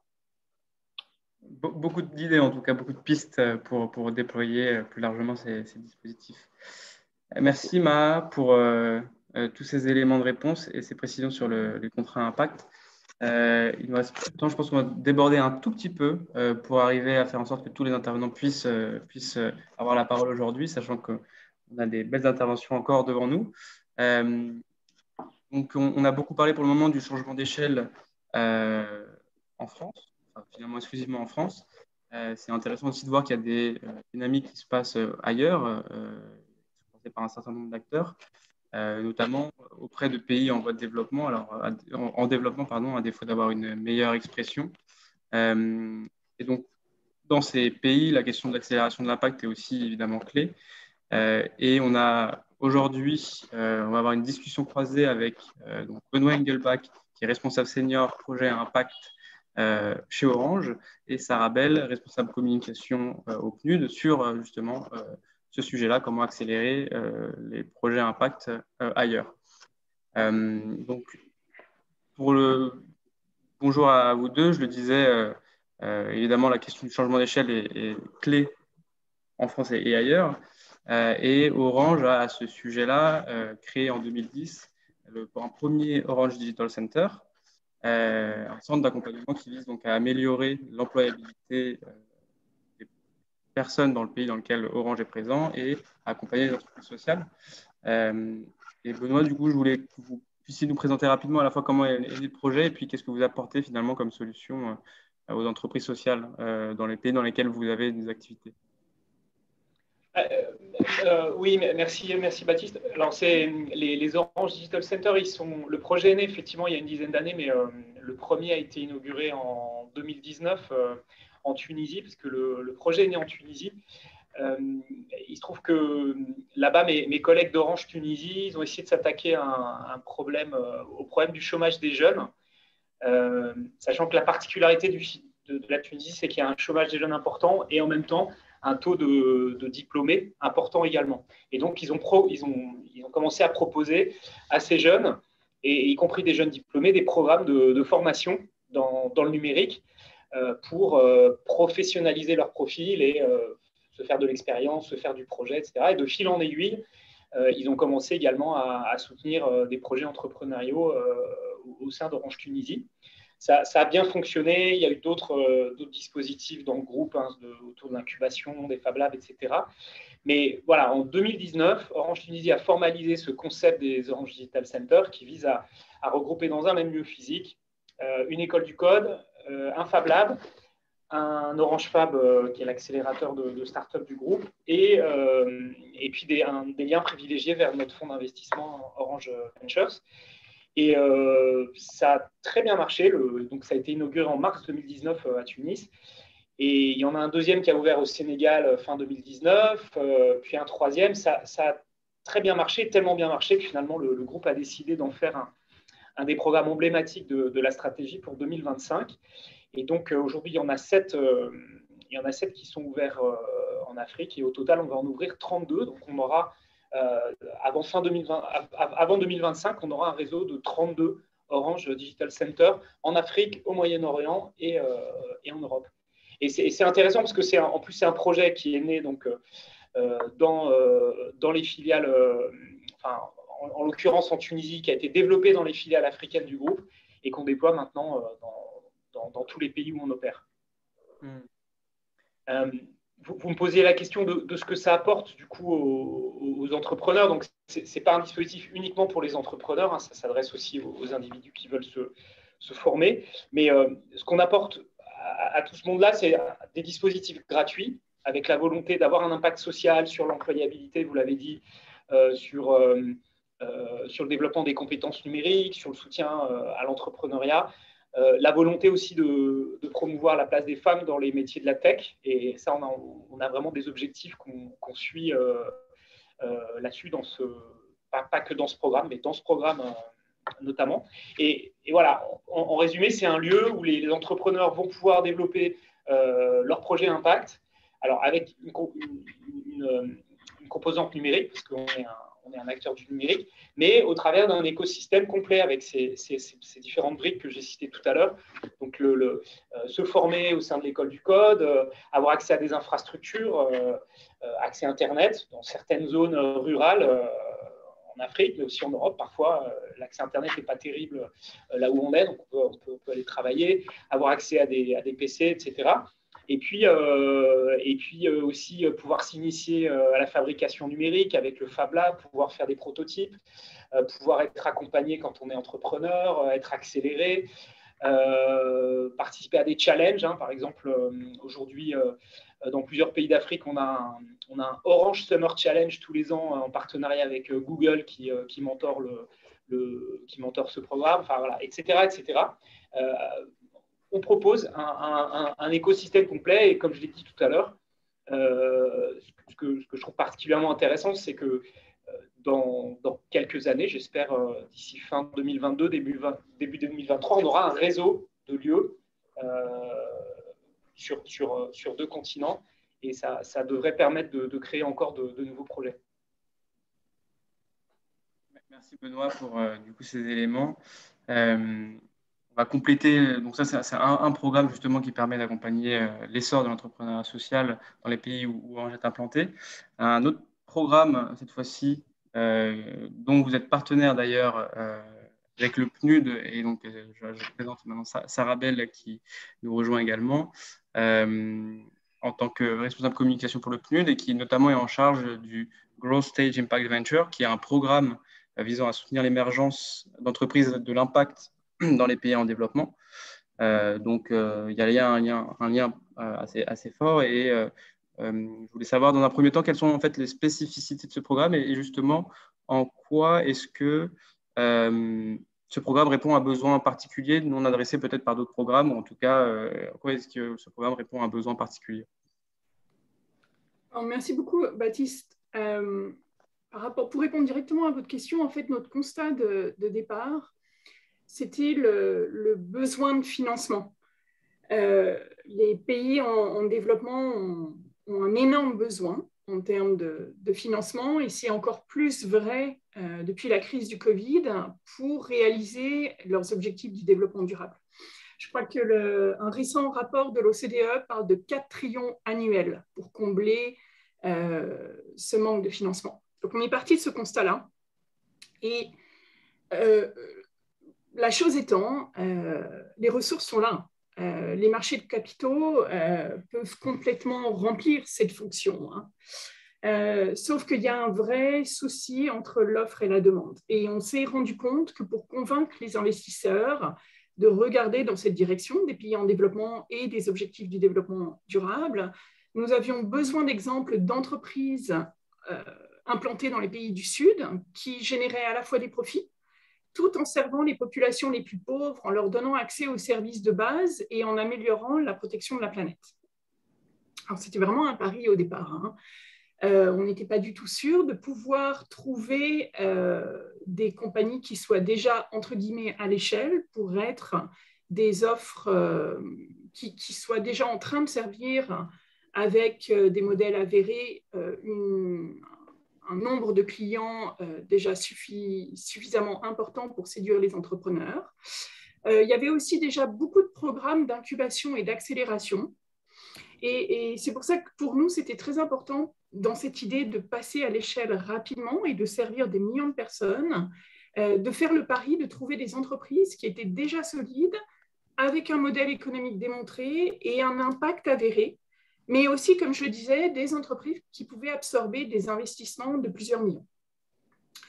Donc, on a un processus de sélection qui est assez complexe. On ne va pas directement vers les entrepreneurs. En fait, on optimise les pipelines qui sont déjà existants. En fait, on ne réplique pas la roue. On travaille en fait avec tous les acteurs de l'écosystème sur 3 secteurs: l'accès à la santé de qualité, l'énergie propre et la gestion des déchets. Et on sélectionne 12 finalistes qui, au total, cette année, j'ai regardé un petit peu les chiffres, ont l'ambition à très court terme de servir plus de 300 millions de personnes dans les pays du Sud. Merci. Donc, un projet avec un impact assez important et en tout cas avec une ambition qui est celle de déployer ces solutions-là à l'international, ce que vous appelez parfois le missing middle. Donc ce programme est soutenu par Orange, c'est d'où l'intérêt de vous avoir aujourd'hui ensemble sur cette panel. Justement, en quoi est-ce que c'est logique de partenariat pour l'accompagnement au changement d'échelle est-elle importante pour le programme? Et pour faire de 2 questions une, vu qu'on est un peu pressé par le temps, qu'est-ce que Orange justement apporte à ces entreprises? Ça va peut-être sur la première partie. Je vais peut-être commencer sur les partenariats, puis je donnerai la parole à Benoît pour Orange. Alors, pour ce qui est des partenariats, c'est évident, hein, on ne peut rien faire seul, surtout si on veut aller vite et si on veut atteindre les objectifs du développement durable en 2030. Il nous reste très peu de temps. Les financements sont nécessaires pour la mise à l'échelle, donc c'est toute la partie investissement, évidemment, mais pour autant, il reste insuffisant. Il faut aussi développer l'accès au marché, l'assistance technique pour être compétitif et plus agile, et aussi la mise en réseau. C'est vraiment ce qu'on essaye de faire, et c'est le rôle du PNUD, en fait, d'amener tous ces acteurs autour de la table et de les faire travailler ensemble. Et pour vous donner quelques exemples, nos entrepreneurs ont bénéficié, par exemple, de partenariats commerciaux avec les gouvernements. En fait, ils ont obtenu à travers de ce programme des contrats du gouvernement et des contrats publics qui ont décuplé le nombre de bénéficiaires clients, notamment en Inde. Mais ils ont aussi travaillé avec des entreprises comme Orange pour développer des modèles de distribution. Et c'est vrai pour l'accès à l'énergie, la gestion des déchets ou la santé. Et pour vous donner un exemple du résultat du partenariat, en fait, l'un des entrepreneurs de notre première sélection, par ce biais, par exemple, d'accès aux contrats publics, a augmenté le nombre de clients servis par 350%. C'était assez extraordinaire. Et donc, comme je le disais, nos entrepreneurs travaillent très régulièrement avec des opérateurs de télécommunications comme Orange, mais ils ont aussi développé leurs solutions avec des partenaires tech comme Google ou Microsoft. Donc voilà, tous les acteurs publics et privés ont un rôle très important, parce que au final, peu d'acteurs ont des jalons sur toute la chaîne de valeur du développement d'une entreprise. Donc, il faut vraiment travailler en synergie. Mais ce que je vois dans notre expérience, c'est que la clé, en fait, c'est que le partenariat soit vraiment gagnant-gagnant, tant pour l'entrepreneur que pour l'investisseur et les autres partenaires dans la chaîne. Et il y a vraiment ce souci dans les conversations qu'on peut avoir. Je crois que ça a déjà été mentionné par différents interlocuteurs, c'est comment est-ce qu'on grandit sans pour autant perdre la mission d'origine et tout en approfondissant l'impact que l'entreprise s'est donné. Mais d'une manière générale, si on regarde quand même le partenariat d'un point de vue du secteur privé, je pense qu'il y a vraiment beaucoup à gagner à investir ou à soutenir une PME du Sud pour mieux comprendre les marchés émergents et pour s'implanter aussi sur ces nouveaux marchés. Mais j'imagine que Benoît va nous en dire un peu plus. Oui, je vais faire vite, Baptiste, j'ai compris. Non, je veux dire que c'était passionnant de créer ce process de sélection à la fois impact et maturité business avec le PNUD, l'École Polytechnique de Lausanne et SAP qui sont les autres. Vis-à-vis d'Orange, nous, c'est ça qu'on apporte. On apporte un parc de clients Et puis aussi, avec nos mobiles, on est un enabler de services. Donc, ce qu'on apporte à ces startups qui apportent l'accès à l'eau, à l'énergie, à l'éducation, alors ça dépend des années, mais ce qu'on leur apporte, c'est ce parc de clients, cet accès à nos clients et du revenu aussi. Et puis nous, ce que ça nous apporte, c'est que ça vient enrichir notre offre multiservice en Afrique, au Moyen-Orient, où justement, via le mobile, on propose à nos clients, derrière le service de télécom, d'avoir accès à des services essentiels, je l'ai dit tout à l'heure, santé, éducation, eau. Et ça fonctionne, ce n'est pas facile à mettre en place. Tout à l'heure, pour HEC, vous disiez qu'il faut que les entreprises rencontrent les entrepreneurs sociaux. Ce n'est pas facile à créer, mais on y passe du temps parce que ça vaut la peine. Ça permet vraiment de déployer des solutions innovantes et durables, d'accélérer l'atteinte des objectifs. En tout cas, je l'espère. Et au final, nous, ça nous apporte aussi le fait de contribuer à un impact un peu plus systémique, au-delà du simple impact sur les populations. Voilà, donc j'avais préparé des exemples, mais si on doit faire vite, pour avoir dans les questions, mais j'ai des exemples concrets de partenariat. Pour avoir effectivement via les questions ou alors directement prenant contact avec toi pour si jamais certains participants ont des questions ou souhaitent avoir des exemples précis. Dernière question sur ce sujet, encore une fois rapidement s'il vous plaît, comme ça ensuite on a du temps aussi pour la dernière intervention qui arrive juste après. Quels sont les résultats finalement après 2 ans d'existence de ce programme, le Growth Stage Impact Venture? On a parlé de quelques chiffres, mais rapidement, en présentant quelques chiffres clés sur l'impact qu'a eu ce programme, sur le nombre de bénéficiaires ou autre. Alors, c'est évidemment, hein, c'est toujours très compliqué, hein, cette notion d'impact. Aussi, j'aimerais aussi signaler qu'en fait, on ne mesure pas directement l'impact des entreprises que nous sélectionnons, parce que nous, ce qu'on apporte, c'est avant tout de la visibilité, de la mise en réseau et du partenariat pour la mise à l'échelle. Il y a quand même une évaluation, une estimation. On ne mesure pas, mais on se fait quand même une idée de l'impact.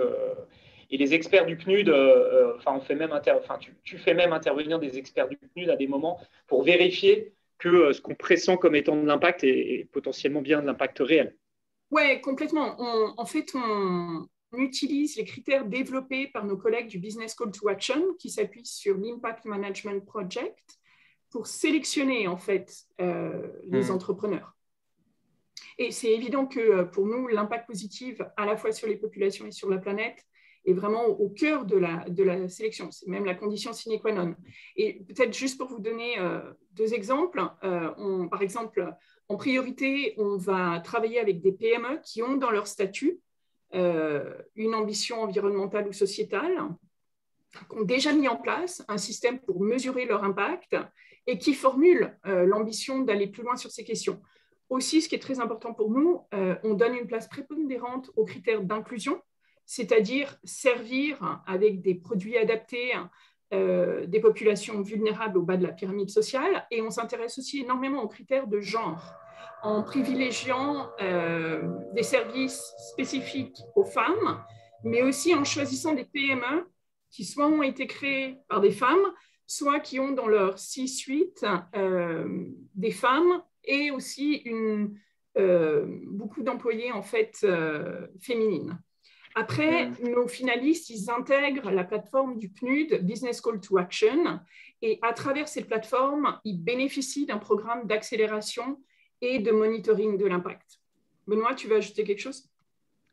Non, tu as très bien conclu.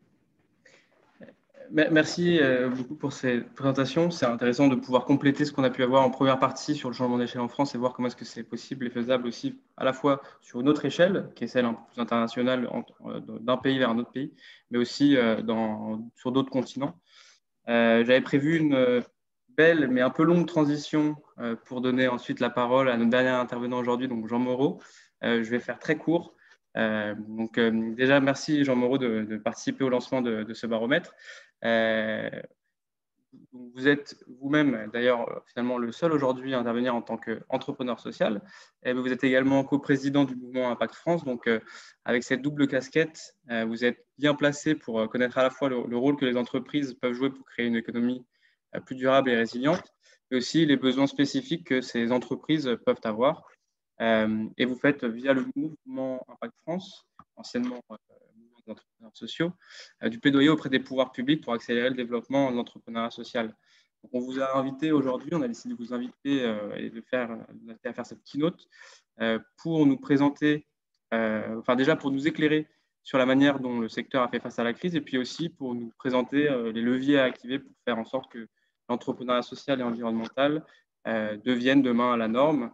Et comme avec ce rôle de plaidoyer qui est le vôtre au sein du mouvement Impact France, vous avez, je pense, plusieurs choses à mettre en avant.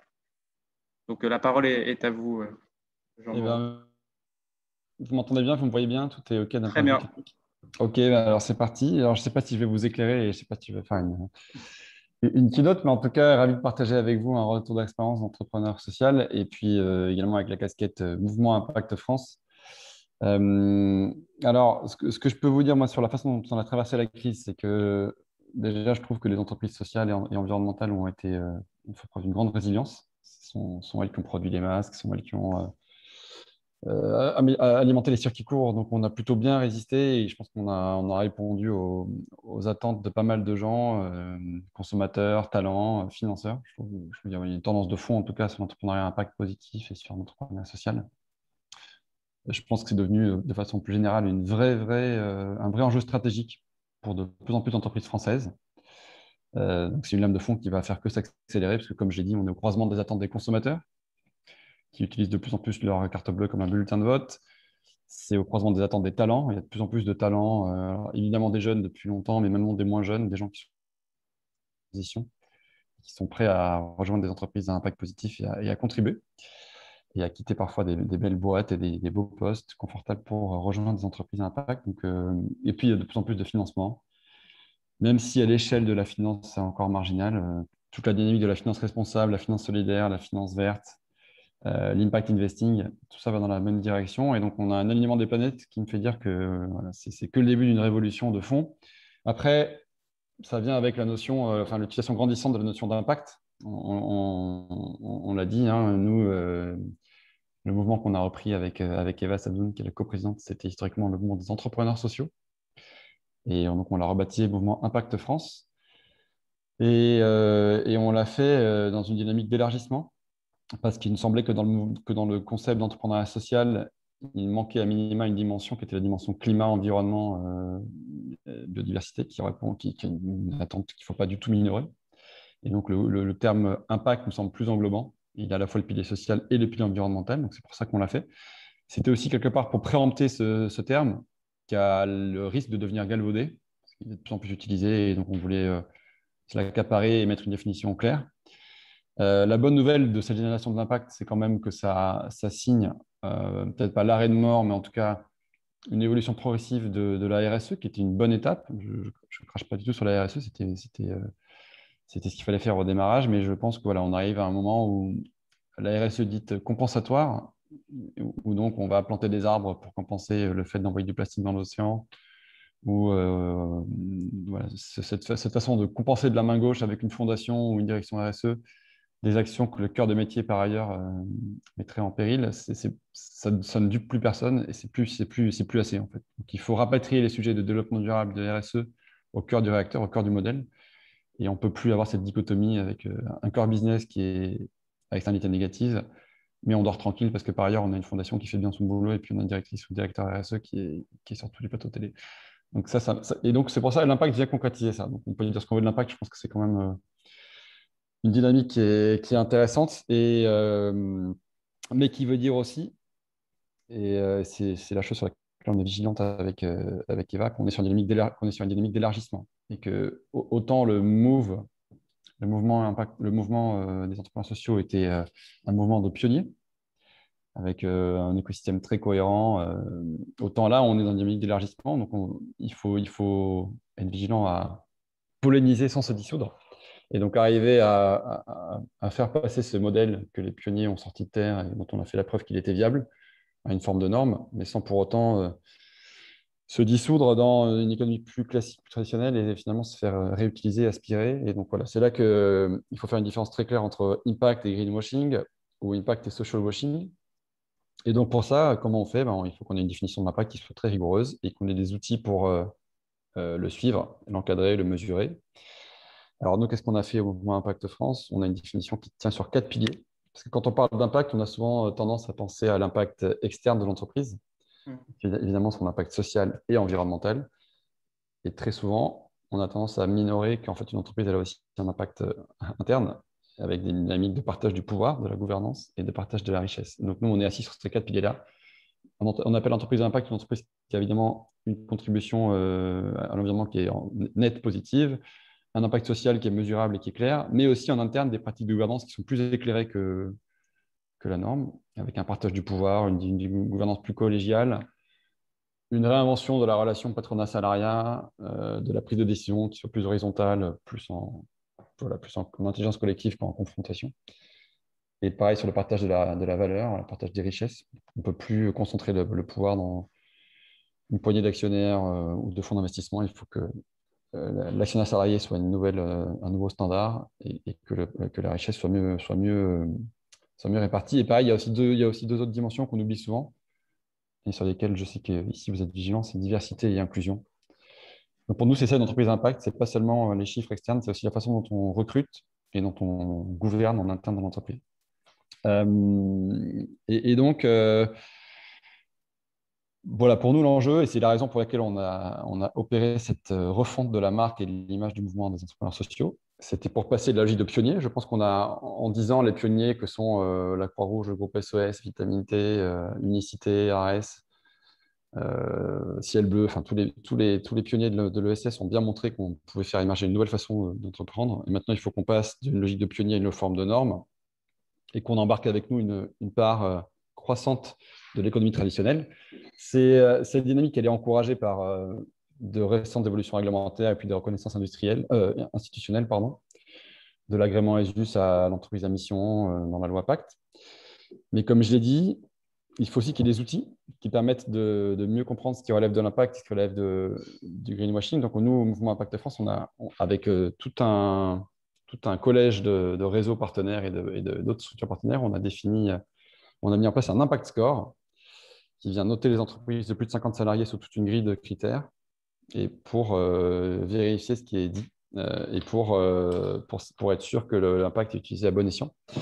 Le mot impact est utilisé à bon escient et qu'on a donc qu'on met des chiffres et du concret derrière les engagements. Et donc, c'est pour nous, c'est très important que ces outils-là, alors il y en a plusieurs, c'est aussi un peu le problème en ce moment, c'est que, pour être transparent, c'est que des outils de mesure de l'impact, de mesure de la performance extra-financière, je crois qu'il y en a un par semaine. Donc, nous, on a sorti le nôtre, et puis le gouvernement a sorti le sien, puis il y a des acteurs privés qui ont le leur et qui en font un business, c'est très bien, mais et puis il y a des labels internationaux comme Bicorp, puis les entreprises à mission. Enfin, je pense qu'il y a un foisonnement de nouveaux formats, de nouvelles structures qui fait que c'est peut-être difficilement lisible de l'extérieur, notamment pour les consommateurs. Donc, je pense qu'il y aura un intérêt à ce qu'on converge tous et qu'il y ait un gros tampon fort. Mais en l'état, il faut qu'on fasse avec cette diversité de l'écosystème, qui est aussi une richesse. Et donc, voilà ce que je peux vous dire. Moi, en conclusion, en gros, ce qu'il faut comprendre, c'est qu'il y a une lame de fond, que 88% des entreprises souhaitent opérer un changement de modèle et s'engager dans la transformation, que pour plein de raisons, il y en a aujourd'hui seulement 26% des PME, selon BPI, qui ont mis en place une démarche RSE structurée avec un plan d'action précis. Or, je pense précisément que c'est notre enjeu, et notamment au Mouvement Impact France. Je pense qu'on a, comme j'ai dit, on a gagné la guerre avec les pionniers, enfin, on a gagné une bataille avec les pionniers. On a maintenant raccroché aussi les wagons avec une nouvelle génération plus jeune, avec un peu une vision un peu rénovée de l'ESS, mais qui sont un peu les gens qu'on voit tout le temps. Donc, il faut qu'on sorte de cet écosystème et des usual suspects. Il faut qu'on aille, je pense qu'on gagnera le jour où on aura embarqué dans la bataille une PME en région qui est très loin de notre écosystème, qui est très loin de nos réseaux, qui est très loin de nos sujets. Et je pense que c'est là que se fait le combat, c'est convaincre les patrons de PME, TPE, ETI en région, qui ne sont pas dans notre écosystème natif, mais de les faire les ramener sur nos sujets. Et donc, c'est là qu'est tout l'enjeu. Il faut qu'à terme, notre combat devienne une sorte de tautologie. Et moi, je rêve que dans 5 ans, 10 ans, on n'ait plus besoin de dire qu'on est une entreprise à impact positif, que ce soit devenu une forme d'évidence et de pléonasme, et que c'est le but de tout entrepreneur social, c'est qu'une fois qu'il a répondu à un problème social qu'il avait identifié, il n'a plus lieu d'être. Donc voilà, je pense que ça va prendre du temps, je suis réaliste, mais à terme, il faut qu'on s'autodétruise et qu'on montre que le modèle qu'on a fait émerger puisse contaminer le MEDEF, les réseaux d'entrepreneurs plus traditionnels et que tout le monde s'y mette. Donc on n'est pas en opposition, on est là pour démoder l'ancien monde et rendre le nôtre plus désirable. Et donc, voilà comment on va s'y prendre, mais sans opposition frontale et sans faire de bashing, juste en essayant d'incarner une autre vision de l'entreprise et une autre vision de ce que doit être l'entrepreneuriat de demain, qui dépasse la simple notion de chiffre d'affaires et de profit. Merci beaucoup Jean pour ces éléments. Il y a pas mal de choses.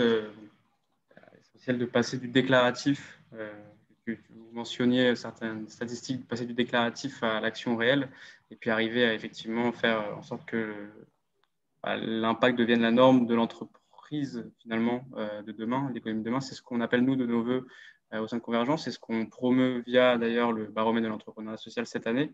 On essaie de montrer des initiatives qui contribuent à accélérer ce changement, accompagner ce changement. Votre nom est très bien choisi, parce que c'est la convergence des luttes. Depuis 2008 déjà. Donc, on avait sur ce sujet senti quelque chose avant même que ce soit entériné par l'ODD 17 via l'ONU. Merci donc pour cette intervention. Merci à toutes et à tous d'avoir participé à ce lancement. Je vais laisser juste un dernier mot de conclusion. On retient 2 minutes de plus, un dernier mot de conclusion pour Thibault Larose, donc directeur de Convergence. Et je rappelle qu'on a également partagé le lien de diffusion, de téléchargement du baromètre dans le groupe de discussion. Vous pouvez donc retrouver directement sur notre site internet ou via le lien partagé. Thibault, à toi la parole pour conclure. Yes, merci Baptiste, merci à toutes et à tous. C'est vrai qu'on a franchement débordé. Merci pour votre patience et merci pour cette keynote puissante de fin. C'est clair qu'on est dans la convergence des luttes, on est dans la convergence des agendas, on est dans la convergence des consciences. Et je pense que tous ensemble, toutes et tous, on va faire changer les choses. On va changer de modèle parce que ce n'est pas une mode, c'est vraiment un changement de modèle qu'il faut. Et moi, je voulais vous dire quelque chose. Je voulais surtout vous donner rendez-vous. On est là à l'approche d'un été bien mérité pour tout le monde. Mais nous, on arrive juste à la rentrée, les 2 et 3 septembre, avec le Forum mondial 3.0, donc qui est porté par Convergence. Vous êtes sans doute tous déjà venus au Forum mondial Convergence. Cette année, on change un petit peu de modèle. On reste sur un format que vous connaissez. On travaille sur la co-construction, on travaille tous ensemble. Il y a tous les secteurs qui sont représentés. On est sur le niveau national, on est sur le niveau territorial, on est aussi sur le niveau international. On porte avec les acteurs de l'ESS, avec les acteurs de la société civile, mais aussi les institutions publiques, les grosses boîtes, un message de changement tous ensemble, et les académies, les acteurs académiques et les médias. Voilà, pour citer tout le monde, pour n'en oublier aucun. Donc, on vous donne rendez-vous les 2 et 3 septembre. Forum mondial 3.0 pour zéro exclusion, zéro carbone et zéro pauvreté. C'est notre message, c'est notre objectif universel qui finalement œuvre en faveur des 17 objectifs du développement durable et pour un changement de modèle. Donc, merci à tout le monde d'avoir été là pour ce lancement de cette 9e édition du baromètre de l'entrepreneuriat social. Vous pouvez le retrouver d'ores et déjà sur notre site convergence.org. Merci et à très bientôt. Au revoir.